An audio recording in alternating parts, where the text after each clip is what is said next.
Costa, CRM 199424. Oferecimento Minha Visão Brasil e Óticas Prevente. Nosso maravilhoso Dr. Douglas Costa está aqui do meu lado, 10:09. Dr. Douglas, agora há pouco eu trouxe o agradecimento de uma ouvinte nossa, a Arlinda, que semana passada estava com aquela coceira na vista e aí você disse para ela procurar um médico onde ela operou, que provavelmente poderia ser uma sujeirinha e era realmente. Né? Então eu achei legal assim, duas coisas que me deixaram muito feliz. Primeiro, ela acreditar no que a gente falou. Sim. Acreditou, porque a gente estava falando aqui e foi recomendado a ela, olha, tá coçando, fez a blefaroplastia. Pode ser que há um resíduo. Então ela ouviu, acreditou e tomou a atitude de ir. Sim. Então a gente tem essa, quando a gente fala, aproveita os profissionais que passam por aqui, que são nomes consagrados que só querem o bem. Então que bom que deu certo. Então a partir de agora, Dr. Douglas está aqui e como é que é a coisa lá da catarata essa semana ou semana que vem?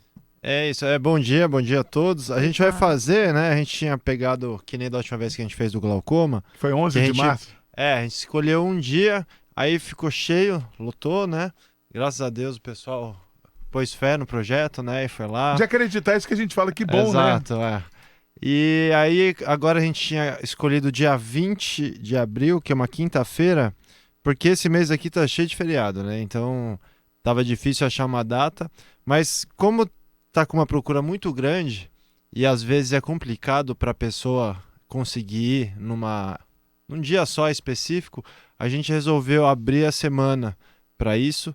Então é uma semana mais curta, né? Porque dia 21 é feriado, vai ser do dia 17 ao dia 20 de abril. 21 é sexta-feira, né? Dia 21 é sexta-feira, vai ser Tiradentes.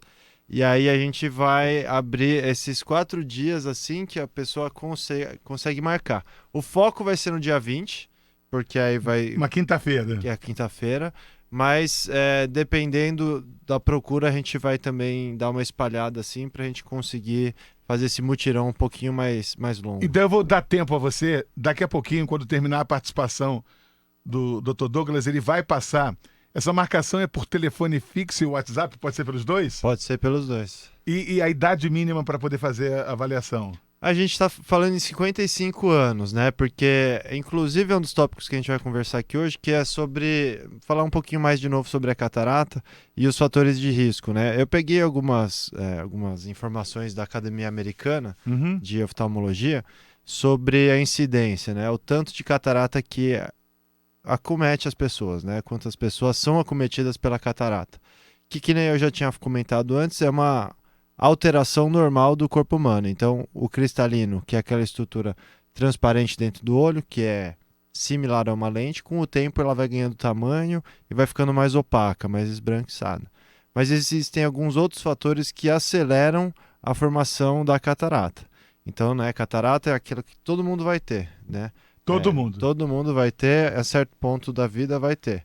Então, a partir dos 50 anos, existem 10% das pessoas que têm catarata. Isso é dados da Academia Americana. Então, acredito que aqui no Brasil seja um pouquinho maior, porque a gente tem uma incidência de raios UV maior, por ser um país tropical, e também pelos hábitos de vida que a gente tem. A gente acaba sendo um pouco mais exposto aos raios UV também pelos nossos hábitos, né? Então, a partir dos 50 anos, 10%, ou seja, 1 a cada 10 pessoas já vai ter catarata, né? É isso estatisticamente. A partir dos 60 anos, já fica 25%. Então, 1 a cada 4 pessoas já vai ter catarata, né? 70... Um em cada 5. 25%. Ah, 25%. 25%. Então, 50 anos, 10%. 60 anos, 25%. 70 anos, isso daí já sobe para 50%. Então, a cada 2 pessoas já vai ter catarata. Provavelmente eu tenho catarata, então, né? Muito provavelmente. Você tá com quanto já? 59 e 10. Então você tá ali entre 10% e 25%, né? Então pode ser que tenha ali um tracinho já de catarata que acometa a sua visão. Aí depois dos 70, 80 anos, mais da metade das pessoas já vão ter catarata, né? Então a gente está focando justamente nessas pessoas que têm mais de 55 anos, porque a chance de já ter tido algum tipo de Ambos os acometimento, ambos os sexos, a chance de ter catarata já é maior. E aí também existem alguns outros fatores de risco, né? Coisas que se a pessoa tem ou faz, aumentam as chances também de ter desenvolvido a catarata um pouco mais cedo, né? Que nem se a pessoa tem diabetes, a chance de ter catarata é muito maior. Se a pessoa tem hipertensão, a chance é maior, só que não é tão maior como se fosse do diabetes. Uso de... Quem tá no YouTube tá vendo aí a arte que tá no ar. Exato, que mostra ali a catarata, que é o cristalino opaco, né? O cristalino esbranquiçado. O uso de alguns remédios, como corticoide, aumenta também a chance de você desenvolver catarata.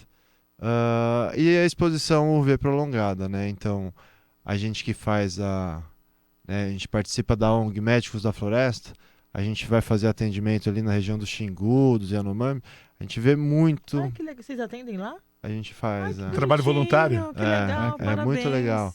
Então, inclusive, quem estiver ouvindo, né, tiver interesse, é a Associação Médicos da Floresta, né, ANDAF. que legal. Da floresta, não confundir com médicos da fronteira. Né? Não tem nada a ver, João, desculpa. Mas meu sonho é passar eu queria passar uma semana no Xingu. Nossa, Eu queria viver lá, João. Será que é possível? Quem sabe, de repente é possível, Mas eu não só sou você se médica. aparecer, não, mas vai como voluntária, enfermeira. Ai, que auxiliar. legal. A gente consegue conversar lá com a ONG, Com os índios. porque a gente fica geralmente Na esse aldeia? período, assim, umas 2 semanas. No meu Instagram tem umas fotos assim bem legais. A gente que fica legal, numas gente. ocas ali, né, o espaço preparado pra gente, é bem legal. Então a gente já fez esse atendimento tanto no Xingu, no Yanomami, no fim do ano passado. Que lindo. E lá que o pessoal tá muito exposto, né, aos raios solares, raio UV, sem O tempo todo, algum tipo sem de proteção. Ali tem umas catarata braba, né? Então e pterígio também, né? Que a gente falou aqui semana Que a gente passada. falou. Então, daqui a pouquinho, você tem 55 anos ou mais, né? Você vai passar por essa avaliação gratuita, né, no Minha Visão. Dr. Douglas vai deixar o telefone fixo, vai deixar o telefone do WhatsApp. Você agende o glaucoma dia 11 de março. Lembra? Lotou rapidamente. Tanta gente que ele fechou a agenda já na primeira semana. E em função do que aconteceu no mês passado, a prioridade é dia 20 de abril. Mas ele está colocando mais 3 datas que de repente você fala, olha, eu não posso dia 20. Qual é a outra data que você tem aí? Pergunta, porque você deve passar. A avaliação em média leva quanto tempo no momento que a pessoa começa a ser atendida? Ela é bem rápida se a gente detecta, se a gente não detecta nenhuma alteração, nenhum sintoma, né? Então a gente chega, a pessoa faz um pré-exame, né, com as meninas que trabalham lá com a gente, e aí a gente vê o grau, mais ou menos, vê como que tá a visão. Se a visão ali mostra um pouco de diferença do que a gente está esperando, a gente pode dilatar, né? Pingar os colírios para dilatar a pupila ou não. Se não dilatar, é uma coisinha bem rápida. Então, uns 10 minutinhos é bem rápido mesmo. Se 10 dilatar... minutos, se não tiver nada. Se não... Diagnosticar se não tiver nada. 10 minutinhos, se a gente pôr para dilatar, aí demora uns 30 minutos para dilatar. E aí... Só para dilatar 30 minutos? Porque a gente tem que pingar, são 3 gotinhas espaçadas de 2, 3 minutos cada. Então a gente espera esse tempo para dilatar e fazer o exame mais completo, dependendo do paciente, né? Aí é necessário. Então pode demorar entre 10 minutos até 1 hora a avaliação completa, assim.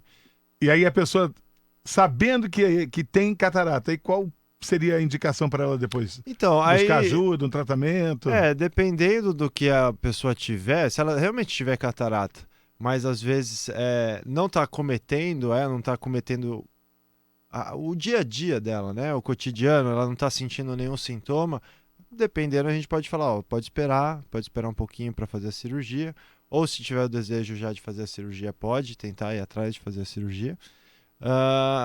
E no caso de ser necessário, a gente já passa quais exames são necessários, fala o que precisa ser feito, porque a cirurgia de catarata, na maior parte das vezes, né, uns 95%, não precisa de anestesia geral, né? Então não precisa ser internado, nem coisa do tipo.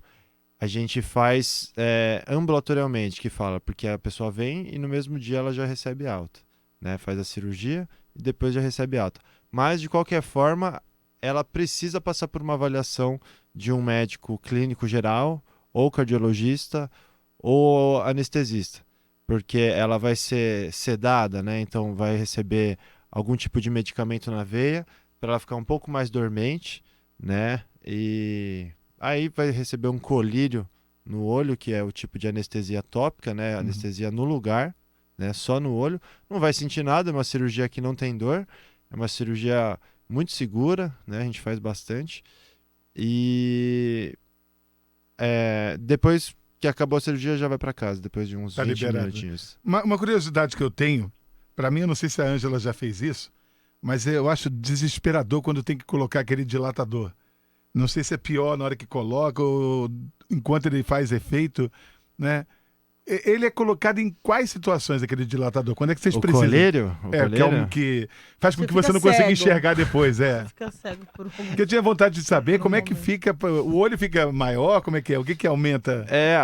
A pupila, né? A pupila fica maior. A gente chama de... Tem uma foto da pupila maior, assim? Deve ter, se colocar midríase, né? Eu fico pensando, meu Deus do céu, depois que a gente que coloca, é desesperador, dói, Ele você é não consegue ardido, enxergar, é né? ardido. Não tem uma coisa assim Oh. que, a partir do momento que terminou o exame, pudesse aplicar para retirar o efeito dele? Então existe, mas não é indicado isso, porque é uma medicação É isso contra a aqui? outra.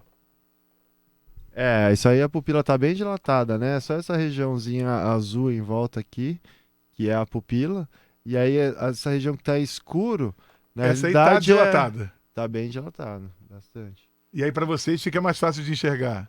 Porque é como se fosse uma janela, né? Então a gente consegue ver, o cristalino ele tá todo aqui atrás, a gente consegue ver ele inteiro, né? Porque com a pupila toda dilatada assim, ele tá inteiro aparecendo. E aí quando a gente vai fazer o fundo de olho, é como se a gente estivesse vendo com a janela toda aberta, né? A gente consegue ver todo o fundo de olho com a pupila bem dilatada. E por que a desse gente jeito. não consegue enxergar quando tá com ele Porque dilatado? o cristalino, né, e a córnea, elas têm um ponto focal de divergência, convergência da luz. Então, quando você aumenta a pupila, se você também tem astigmatismo, que é aquela alteração, irregularidade da córnea, a luz ela vai passar por toda essa janela aberta, né? Então, ela vai passar por tudo isso e tentar convergir num lugar só. Só que aí ela vai pegar mais das alterações que a gente tem na córnea. Além disso, para perto a gente não consegue enxergar porque a gente anula o músculo que faz a contração que permite que o cristalino se mexa ali para a gente enxergar de perto e longe. Então, quando a gente dilata, principalmente para criança, que eu comentei uma vez que a gente tem que dilatar quando a criança vai fazer o exame do óculos, é para a gente anular esse músculo. Então, esse músculo, quando a gente é mais novo, ele é muito forte. Então... Ali, a pupila dilatada. Olha a né? diferença, Gê. Caramba. Nossa, né? Parece assim aquele cara lá do Zorro Total que tem Que o o olho olho- lá. É aquilo depois, só a bola do olho sair pra aquilo é fora. um pouquinho de exoftalmia. É quando Mas, ó, O quê? exoftalmia, né? Exo é de fora mesmo, né? Mas o olho ele fica um pouco mais saltado. Saltado. mesmo. Dá Tem medo. alguma- Ele Dá medo. Parece que vai pular, dá né? Medo. Tem algumas doenças que causam isso, sim. né? O hipertireoidismo é a principal. Mas em alguns casos é de nascença De mesmo, nascença. né? Não, Quem é? Todo mundo. questão É estética. a mulher mais linda do Brasil. Eu não acho, e não é inveja. E tem um olho saltadão, é essa Juliana Paz. Ah, mas não é mais bonito do Não, Brasil. mas agora que ela tá tem, ficando né? mais. Ela tem um olho saltado. Tá ficando, né, mais madura, você Mas vê a aquele bola cara do do olho. Zorro Total Ali era uma coisa fora do Gugu. E ele é talentoso, ele acaba aquilo não atrapalhando E a carreira foi dele. no, né? Gugu, foi no Gugu, não, foi no Luciano Huck, um homem que entrou pro livro Ah, eu lá, vi. que a Fizeram. bola do É. olho dele saltava. Isso daí Já justamente, fazia por é um beleza. sinal de doença em alguns casos, né? É bem raro ter uma condição mais né, de nascença, assim. Mas citaram bons casos aqui. Mas olha, atenção. Olha, já são 10h24, passa voando. Gê, tá animando o pessoal a ir lá dia 20 de abril? Muitos. Tem uma amiga aqui falando que a mãe dela tem 77 anos, vai operar de catarata pelo SUS. Então ela queria saber, a Ana Branco, se tem alguma recomendação a mais, assim, pelo fator idade. Então, na realidade, a maioria dos pacientes que a gente faz a cirurgia ou que operam de catarata geralmente são dessa idade Nessa mesmo, faixa, né? Então, o importante é manter aí uma vida, um cotidiano saudável. Antes da cirurgia, se atentar aos remédios que pode tomar, os que não podem, né? Dependendo do que a paciente toma. Ver se vai ser necessário, quanto tempo de jejum que ela vai ter que fazer. Deixar a casa bem preparada para o retorno dela, para ela não ter que ficar fazendo esforço, esse tipo de coisa. E separar muito bem os colírios que vão ter que ser usados, né? Porque geralmente a gente tem que usar mais de um colírio no pós-operatório. Então não pode ficar confundindo. Deixar as coisas bem separadas, bem arrumadas, e não deixar o paciente fazer força, principalmente na primeira semana. A gente evita fazer aquela força, principalmente com a cabeça para baixo. Quando a gente abaixa a cabeça assim, sente o sangue vindo assim, é o tipo de força que a gente tem que evitar fazer quando faz a cirurgia de catarata. Outro dia eu estava vendo o SBT de manhã cedo, aí de vez em quando eles contam umas histórias de vida, de gente muito carente, muito sofrida. Aí tinham 2 irmãos, se eu não me engano, acho que de 11 anos, assim, gêmeos e, curiosamente, com os mesmos problemas físicos e de visão.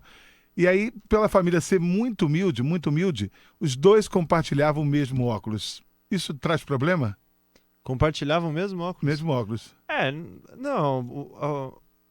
É que na A realidade... família não tinha condição de ter 2. É. Então eles tinham o mesmo problema. Olha só. O problema é que, justamente, quantos anos eles tinham? 11 anos. Já está ali no período final do período crítico, né, do desenvolvimento da visão. Então, nessa idade, o ideal é que a criança use o tempo todo o óculos, né? Porque para desenvolver a visão ao máximo. Mas nessas situações realmente é complicado. Então, se tiver a possibilidade de usar o óculos o tempo todo, como criança, é essencial. Mas aí nessa situação realmente estão fazendo o melhor que se dá, né? Eu acho até que, de repente, o jornal coloca no ar na esperança de que apareça alguém que faça uma doação, né, que ajude. Porque geralmente não é um óculos tão caro, né? Dependendo do tipo de grau que tem. Mas enfim, tomara, né? Porque realmente, para ficar sem óculos assim, além de atrapalhar o dia a dia, pode atrapalhar o desenvolvimento da visão. A gente imagina assim, eu e você temos o mesmo grau. Aí uma hora você usa, outra hora eu uso. Mas eu posso estar com algum problema na minha vista que eu vá passar para Ângela, né? De transmitir, só se for alguma coisa que nem a conjuntivite, né? Que a gente havia comentado em um programa anterior. Mas esse talvez seja o menor dos problemas, né? Se estiver prejudicando o desenvolvimento visual dela, conjuntivite aí vai ser o menor dos problemas. Tomara que eles consigam aí alguma doação, né, para fazer um óculos para eles. Gê, eu estava querendo fazer uma última pergunta ao Dr. Douglas. Sim. Você tem alguma coisa aí que você queira abordar com ele ainda aí? Não, eles querem saber a data, o telefone aqui, já estão pedindo também, Sim. para poder se inscrever. Quer que fale já ou vocês... Então eu vou deixar o pessoal pegar o... É que hoje nós estamos aqui, eu, a Ângela, a Denise, o Everaldo, a gente trouxe um assunto hoje que é destaque em todos os sites, em todos os jornais, uma descoberta da ciência de que limpar o nariz com o dedo aumenta o risco de Alzheimer. Aqui, É a cara do médico, João. E aí, mas... dentro do nariz tem eu não sei se eu vou falar corretamente o nome da bactéria. Cladmia, é isso? Vixe, clamídia? Clamídia. Hã? Clamídia. Isso, clamídia. Conhece clamídia? Uhum. Então, essa clamídia, ela fica no nariz. Conforme você vai jogando para o cérebro, através dos nervos olfativos, estudos comprovaram uma correlação entre a infecção do sistema nervoso com patógeno e o Alzheimer. Então, no que você frequentemente está limpando o nariz... Meu Deus do céu. Dá pra você pensar que não é brincadeira? Nossa, tá vou vendo? ter que, O João tá invocado. vou ter que ler esse estudo João, aí. e a clamídia não é uma doença DST, sexualmente... é uma doença do sexo. Globo... Tá lá, limpar tá vendo? nariz, peraí. Metrópole, Terra... Ai, Senhor, me perdoa, gente. Tá em todos os jornais de hoje. Meu Deus do céu. Então, segundo eles, assim, a clamídia tá no nariz. Nossa. Você joga a clamídia pro cérebro. Mas aí sabe por que eu te perguntei? Porque até chegar ao cérebro, passa pelo sistema ocular. Será que a clamídia não pode criar um problema no... Então, na realidade, não exatamente. Não vai passar exatamente ali pelo sistema do olho, da visão, né? Eu vou ter que ler esse artigo. Porque assim, a questão da clamídia é realmente tem essas doenças sexualmente transmissíveis. Mas a Mas clamídia existem do várias, sexo, João. então eu preciso ler exatamente Então pra ver não, qual tá em que é. todos os sites, né, essa notícia. Eu vi, que doideira. Tá, né? E assim, a clamídia tá dentro do seu nariz. No que você vai com o dedo jogando pra cima, ela vai até o cérebro, até um negócio de patógeno, que eu não sei o que é, vai desenvolver o Alzheimer. O patógeno por exemplo, uma bactéria é um patógeno, um vírus é um patógeno, alguma coisa que pode causar doença. Mas, em relação ao olho, coçar o nariz, eu não sei. Depois, se de você nada. descobrir, você me fala então. Dever de casa, porque aqui Dá nós uma lida. aqui já combinamos o seguinte, né? Eu, particularmente, considero Alzheimer talvez a doença mais cruel que exista, porque você morre estando vivo e a família assiste tudo de perto. Então, eu tenho um pavor de Alzheimer. É complicado, né? E aí eu já pedi a Ângela, se você perceber que eu estou ameaçando colocar o dedo no nariz, já dá um tapa na minha mão, né? Porque digamos assim, se sai só em um lugar, você João. fala, pô, né? Até que beleza. Mas tá em tudo que é lugar, Eu pô. vou dar uma pesquisada, vou ler esse artigo aí. Telefone para você marcar dia 20 de abril ou na semana do dia 20. A avaliação se você tem catarata ou não, gratuitamente. E o que você vai fazer em seguida? Então, a gente vai fazer do dia 17 ao 20 de abril, lá no Minha Visão, aqui na Vergueiro. Para você saber mais informações e marcar, o número é 97868-9923, 97868-9923, tanto o WhatsApp, né, como celular, ou no fixo 3588-4774, 3588-4774. A avaliação com um dos maiores profissionais de oftalmologia desse país, Dr. Douglas Costa, Minha Visão. Segunda-feira que vem a gente se encontra? Tamo aí. Então que você tenha uma Páscoa muito feliz. Obrigado por tudo. Amém. Tamo E, junto. olho no nariz da Ângela. No meu não, clamídia. Minha Visão. Minha Visão, com o Dr. Douglas Costa. CRM 199424. Oferecimento Minha Visão Brasil e Óticas Prevente.